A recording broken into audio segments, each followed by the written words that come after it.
बिस्मिल्लाहिर्रहमानिर्रहीम। आज की वीडियो में हम बताएंगे कि हम चेस्ट एक्सरे को रीड किस तरीके से करते हैं। सबसे पहले आप लोगों को जिस तरह के नाम से पता है एक्स रेज, यानी कि इसके अंदर जो रेज हैं वो बॉडी से पास की जाती हैं और जो जिस तरह डेंस सब्सटेंसेस होते हैं उनकी उसमें से रेज पास नहीं करती, तो वो हमें एक्सरे के अंदर वाइट नजर आते हैं। और जो हमारे पास लेस डेंस सब्सटेंसेस होते हैं उसमें से रेज पास कर जाती हैं और वो हमें एक्सरे के अंदर ब्लैक नजर आते हैं। मिसाल के तौर पर आप लोगों को पता है कि जो सॉलिड होते हैं उसकी डेंसिटी ज़्यादा होती है, लिक्विड होता है उसकी डेंसिटी ज़्यादा होती है। जो इस वजह से क्योंकि इनकी डेंसिटी ज़्यादा होती है तो इस वजह से जब भी हम इनको एक्सरे के अंदर देखते हैं तो ये हमें वाइट अपीयर हो रहे होते हैं। और जो हमारे पास लेस डेंस सब्सटेंसेस होते हैं उसके अंदर से एयर पास कर जाती है और वो हमारे पास ब्लैक नजर आते हैं। इस वजह से जब भी हम एक्सरे को देखेंगे ना तो वो हमारे पास ब्लैक, जो एयर वाली जगह होगी वहां पर सारा ब्लैक नजर आ रहा होगा, लंग्स हमारे पास ब्लैक नजर आएंगे क्योंकि उसके अंदर हमारे पास एयर होती है सारी। अब हमारे पास एक और इम्पोर्टेंट बात यह है, जब कभी हम एक्सरे करवाते हैं तो एक फिल्म होती है। फिल्म जो भी जिस चीज़ का हमने एक्सरे करवाना होता है, जिस स्ट्रक्चर को हमने ऑब्जर्व करना होता है, वो स्ट्रक्चर हमारा फिल्म के क्लोज होता है। फॉर एग्जांपल अगर हमने वर्टिब्रा को अगर हमने एग्जामिन करना है तो हमारी वर्टिब्रा जो होंगी वो फिल्म की साइड पर होंगी। इसी तरह अच्छा, और जहाँ ये तो हमारे जो हमने इस चीज़ की एग्जामिन करना है वो फिल्म के क्लोज होगा, लेकिन जो हमारे पास रेज होती हैं वो दूसरी साइड से आ रही होती है, फिल्म के ऑपोजिट साइड से रेज आ रही होती हैं। इसलिए जब हम वर्टिब्रा की एग्जामिनेशन करते हैं तो हमारे पास जो व्यू होता है वो एपी व्यू होता है। और जब हम लंग्स की एग्जामिनेशन करते हैं तो और लंग्स की एग्जामिनेशन के अंदर क्योंकि हमने लंग्स को एग्जामिन करना होता है तो वो फिल्म की साइड पर होता है और रेज आ रही होती हैं दूसरी साइड से। तो लंग्स की एग्जामिनेशन हम आमतौर पर पीए व्यू के अंदर करते हैं, पोस्टीरियर एंटीरियर व्यू के अंदर। इसके अलावा हमारे पास और भी व्यूज होते हैं, lateral view, oblique view etcetera. अब हमारे पास ये एक्सरे जैसा कि आप लोग देख रहे हैं, एक्सरे को रीड करने के बहुत से वेज हैं, लेकिन अगर हम सिस्टेमिकली स्टार्ट करेंगे तो ज़्यादा अच्छा होगा। सिस्टेमिकली इस तरह याद रखें, आप लोगों ने अक्सर एक निमोनिक याद किया होगा जो कि आप लोग एमरजेंसी लाइफ मैनेजमेंट के अंदर करते होते हैं, ABCD। तो आप लोगों ने यहाँ पे भी इस तरीके से याद रखना है। तो सबसे पहले आप लोगों ने बताना है ए स्टैंड फॉर एयरवे। एयरवे के अंदर हमने क्या करना है, ट्रेकिया की पोजीशन को बताना है। उसके बाद आता है बी से आप लोग ब्रीदिंग याद रखें, जिसके अंदर हम आमतौर पर लंग्स के बारे में कमेंट करेंगे कि लंग्स किस तरीके के हैं। उसके बाद आ जाता है सी से मुराद है कार्डियक एक्टिविटी। तो हम इसके अंदर देखते हैं कि कार्डियक शैडो किस तरीके का है, कार्डियक शैडो नॉर्मल है या फिर कार्डियोमेगैली वगैरह शो हुई है। फिर आ जाता है हमारे पास डी हमारे पास डिसेबिलिटी को शो कर रहा होता है, जिसके अंदर हमने आमतौर पर रिब्स को देखना होता है।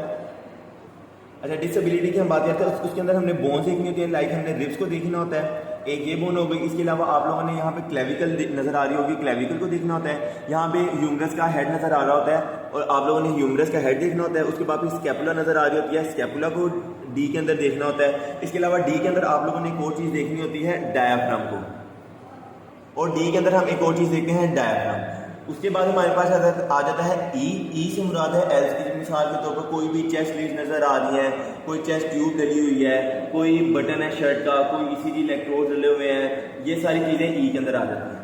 अब हम स्पेसिफिकली इस एक्सरे की बात करेंगे, इस एक्सरे को किस तरीके से रीड करना है। इस एक्सरे के अंदर सबसे पहले आप लोगों ने देख लेना है कि आप लोग किस पेशेंट का एक्सरे पढ़ रहे हैं, उसकी एज क्या है, और ये सारी चीजें आप लोगों ने नोट कर लेनी है। उसके बाद आप लोगों ने देखना है एक्सरे के अंदर के व्यू कौन सा है। जिस तरह कि आप लोगों को यहाँ पे वर्टिब्रा बड़े अच्छे तरीके से नजर आ रहे हैं, तो ये पता चल रहा है कि जो वर्टिब्रा थे ये फिल्म की साइड के ऊपर थे और अब रेज होंगी वो दूसरी साइड से आ रही होंगी। तो ये हमारे पास जो व्यू होगा वो होगा AP view, anterior posterior view.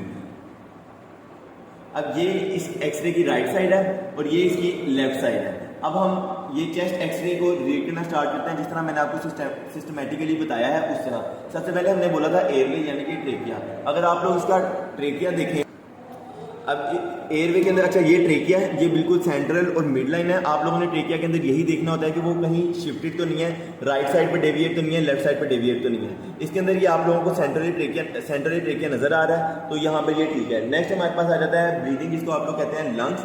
अगर लंग्स को आप लोग देखें तो लंग्स का साइज हमें कम छोटा मिल रहा है। आमतौर पर लंग्स जो होती हैं वो ज़्यादा एक्सपैंड कर रही होती हैं, तो लंग्स का size lesser as compare to normal. और अगर आप लोग देखने की कोशिश करें किस साइड की लंग्स आप लोगों को ज़्यादा छोटी लग रही है, तो राइट साइड के ऊपर ज़्यादा लंग्स छोटी लग रही है और ये सारा एरिया आप लोगों को वाइट नजर आ रहा है। जिस तरह मैंने शुरू में बताया था कि वाइट एरिया सारा हमारा फ्लूइड को शो कर रहा होता है, लिक्विड को शो कर रहा होता है, सॉलिड को शो कर रहा होता है, क्योंकि ये ज़्यादा डेंस होता है तो ये वाइट आ रहा होता है। अब इस कंडीशन के अंदर यहाँ पर ये सारा जो है वो लिक्विड एक्यूमुलेट हुआ है, तो हम इसको बोल सकते हैं कि यहाँ पर राइट साइडेड हीमोथोरेक्स है, इसको हीमोथोरेक्स। अच्छा, नेक्स्ट हमने बोला था सी के अंदर आ जाता है हमारे पास कार्डियक शेडो।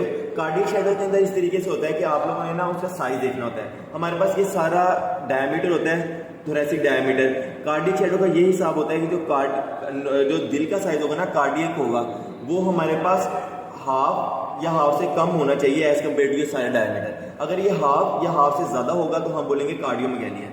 अब आप लोग कंसीडर करें कि ये देखें, ये सारा का सारा इतना बड़ा डायमीटर है, और अगर उसके हिसाब से आप लोग देखें तो ये हाफ से काफ़ी ज़्यादा है, तो इसके अंदर हमें कार्डियोमेगाली मिल रही है। कार्डियोमेगाली के बाद फिर सी के बाद हमारे पास आता है डी के अंदर हमने रिब्स देखनी होती हैं। अगर आप लोग रिब्स देखें गौर से तो यहाँ पर हमें रिब्स का फ्रैक्चर मिल रहा है। एक इस साइड के ऊपर भी फ्रैक्चर है, इस साइड के ऊपर भी फ्रैक्चर है, यहाँ पर भी फ्रैक्चर है, तो मल्टीपल रिब फ्रैक्चर्स भी हमें मिल रहे हैं इसके अंदर। इसके अलावा हमने यहाँ पे क्लेविकल देखनी थी और स्कैपुला वगैरह देखनी थी। क्लेविकल यहाँ पर नॉर्मल है, यहाँ पे ह्यूमरस का हेड भी नॉर्मल है और स्कैपुला भी नॉर्मल है। दूसरी साइड पर भी आप लोग इन चीज़ों को देख सकते हैं कि क्लेविकल नॉर्मल है, ह्यूमरस का हेड नॉर्मल है और स्कैपुला भी नॉर्मल है। उसके बाद हमारे पास आ जाता है एस, जिसके अंदर ई था। अब इसके अंदर देखें तो आप लोगों को यहाँ पर एक स्ट्रेट रोड टाइप चीज़ नजर आ रही होगी जो कि चेस्ट ट्यूब इंसर्ट हुई है, और इसके अलावा आप लोगों को यहाँ पर चेस्ट इलेक्ट्रोड्स आप लोग देख सकते हैं जो कि लगे हुए हैं। तो इस तरीके से हम सारा चेस्ट एक्सरे रीड करते हैं।